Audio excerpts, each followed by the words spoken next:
1. 과거. 엘렌 예거는 동네 아이들과 소소한 삶을 살아가며 지내던 아이였습니다. 평범하지만 다수의 싸움에서도 끝까지 항복하지 않으며 맞서 싸우는 걸 두려워하지는 않았는데요. 하지만 엘렌의 사고 이후 뒤처리는 항상 미카사가 해결을 하였습니다. 이런 삶을 살아가던 어느 날 갑자기 나타난 거인이 자신의 엄마를 잡아먹는 모습을 본 뒤로 삶이 바뀌게 되었는데요. 거인에 대한 강한 증오와 원망을 가지고 있으며 그에 대한 증오가 거인을 죽이기 위해 조사병단으로 들어가는 계기가 되었습니다. 2. 스펙. 월마리아 시간시나 구 출신으로 키 170cm에 63kg로 왜소하였으나 이후 183cm에 82kg까지 증량이 되었습니다. 거인이 되었을 때는 15m네요. 가족은 마레에 있던 조부모 예거, 아버지 그리샤 예거, 어머니 카를라 예거, 이복형 지크 예거, 그리고 입양된 미카사 아커만이 있는데요. 다른 캐릭터들 대비 능력치가 떨어지는 것이 특징입니다.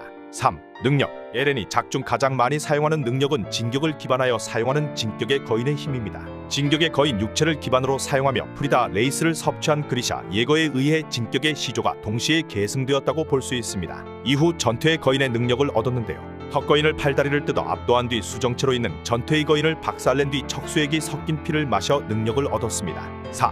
미카사와 관계. 미카사는 가족이자 소꿉친구이자 연인으로 갈 수도 있었던 에렌에게 소중한 사람인데요. 과거 어릴 적 아르민과 3인방으로 돌아다녔으며 머리를 쓰는 건 아르민이, 몸을 쓰는 건 미카사, 그리고 사고를 치는 건 에렌이 담당하였습니다. 미카사가 에렌을 따르는 건 과거 어떠한 사건 때문이었는데요. 미카사의 가정을 습격해 그녀의 부모를 죽이고 미카사를 암시장에 내다 팔려고 한 강도를 에렌이 2명을 칼로 찔러 죽이고 미카사를 구해주었기 때문입니다. 이 사건에서 빨간 목도리를 감아주는 장면이 미카사에게는 기억 깊이 남아 있었는데요. 이후 에렌이 미카사를 자신의 집으로 미카사를 데리고 가며 가족관계가 되었습니다. 5. 아르민과의 관계. 아르민은 미카사 전에 에렌의 유일한 친구로서 신뢰를 받는 캐릭터였는데요. 이 둘의 신뢰는 매우 돈독하며 자신이 위기에 처한 상황에서도 아르민을 걱정하는 모습을 보이며 에렌이 거인화를 하게 된 이유도 아르민을 구하려다 우연히 발견하게 되었습니다. 이후 조사병단에서 아르민은 머리를 쓰는 모습을 보여주며 조사병단에 큰 도움을 주었습니다. 6. 이명. 에렌은 무모한 모습을 보이며 다양한 이명 즉 별명을 가지고 있는데요.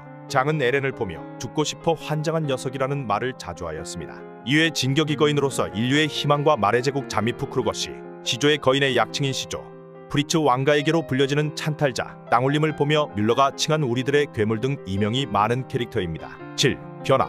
2기에서는 에렌이 갑자기 변한 모습을 볼 수 있으며 아르민과 미카사, 가비 브라운을 직접 찾아오는 모습을 보여줍니다. 동물인물이라고 보기 힘든 성격의 변화를 보여주며 미카사와 아르민을 끊어내려는 듯한 모습을 보이는데요. 아르민에게 넌 베르톨트에게 세뇌당하였다 말하며 미카사에게는 넌 아커만 일족으로서 나의 보호하는 명령을 따를 뿐 그저 노예일 뿐이라며 말하기도 하였습니다. 이렇게 변한 에렌을 보며 아르민은 에렌에게 덤벼들지만 맞기만 하고 충격과 함께 에렌을 보내줄 수밖에 없었습니다. 8. 이유. 하지만 이렇게 모질게 둘을 뿌리친 이유는 자신이 해야 할 일이 있었기 때문인데요. 지크와 손을 잡은 건 자신의 목적을 위한 연기였으며 처음부터 파라디섬을 모두 속였던 것이었습니다.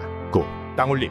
유미르가 눈물을 흘리며 앨런이 얻게 된 시조의 능력으로 결국 땅울림이 발동하게 됩니다. 앨런의 몸통에 잘린 목단면에서 빛나는 진해 형상이 모양이 나오며 땅울림이 발동을 시작하게 되었는데요. 파라디섬의 모든 방벽이 무너지며 성벽 안에 있던 거인들이 모두 모습을 드러내게 됩니다. 그리고 엄청난 크기의 골격이 생성되며 앨런의 시조의 거인이 나타나게 됩니다. 에렌은 좌표의 힘으로 에르디아인에게 파라디섬을 제외한 전 세계를 땅울림으로 짓밟겠다고 얘기하며 자신의 계획을 실행합니다. 10. 평행세계.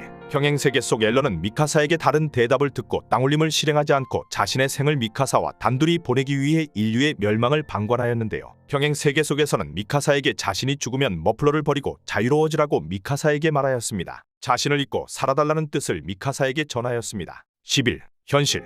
하지만 현실에서는 미카사, 아르민, 리바이 등 전 자신의 친구들과 싸우는 상황이며 미카사는 결국 에렌을 자신의 손으로 죽이기로 하는데요. 리바이의 뇌창으로 앨런의 입이 파괴되며 그 안에 미카사가 들어가 에렌의 목뼈를 잘라버립니다. 에렌은 조용히 눈을 뜨고 자신의 죽음을 받아들이는데요. 이후 평행세계에서처럼 조용히 살아가는 세계의 미카사에게 키스를 받게 되며 다녀와 앨런이라는 말과 함께 과거의 실마리가 풀리게 됩니다. 12. 이후.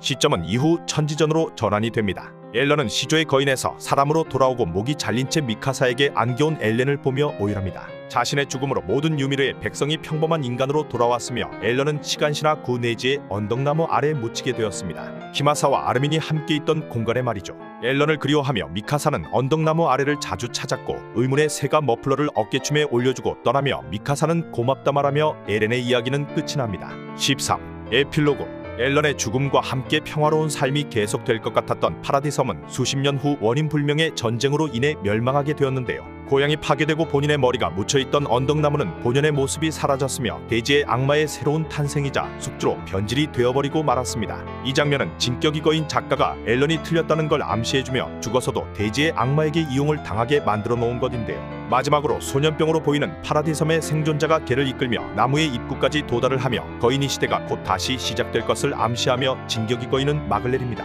엘렌의 선택이 틀린 것일까요? 여러분들의 의견을 남겨주시기 바랍니다. 감사합니다.